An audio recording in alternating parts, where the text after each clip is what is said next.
respected elders, revered friends. Today, one of the major challenges in medical science is the elimination of tuberculosis. Tuberculosis, as you all know, is a specific airborne infectious disease caused by Mycobacterium tuberculosis. It primarily affects lungs and is connoted as pulmonary TB. It can also affect other parts of the body besides lungs. For example, intestine, meninges, bones, joints, lymph nodes, skin, pleura, and other parts of the body. The disease exhibits varying clinical manifestations in the body.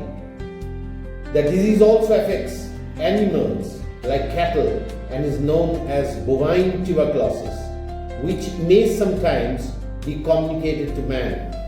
Mycobacterium tuberculosis was discovered more than 100 years ago, and it is a preventable and curable disease. The government has launched various strategies so that the sick and the ailing, the dying and the distressed are served in an altogether better way without any expenditure. The advent of BCG or chemotherapy has helped in the decline of the disease, together with various latest diagnostic modalities helping us to detect and start treatment at the earliest.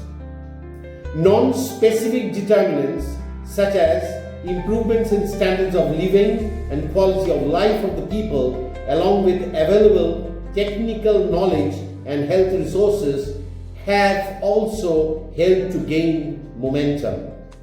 It is said that 1/3 of the current global population is infected asymptomatically with tuberculosis, out of which 5 to 10% will develop clinical disease during their course of life.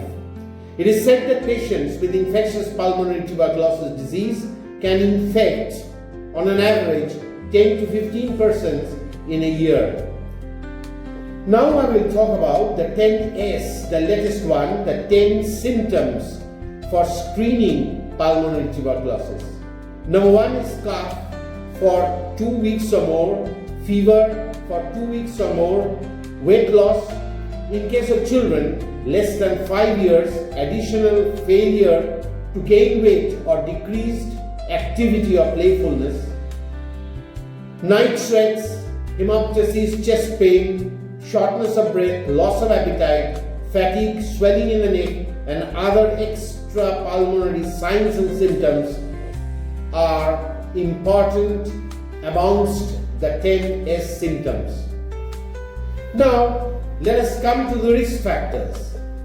As you all know that malnutrition is attributed to one of the risk factors. So is diabetes, HIV infection, poor immunity, severe kidney disease, other lung diseases. For example, silicosis is very common here in Rampurhat, substance abuse, overcrowding, inadequate ventilation, enclosed living, occupational risk, and last but not the least, smoking and alcoholism. This is the first part of my lecture on tuberculosis. Shortly, I will deliver the second part. Thank you all.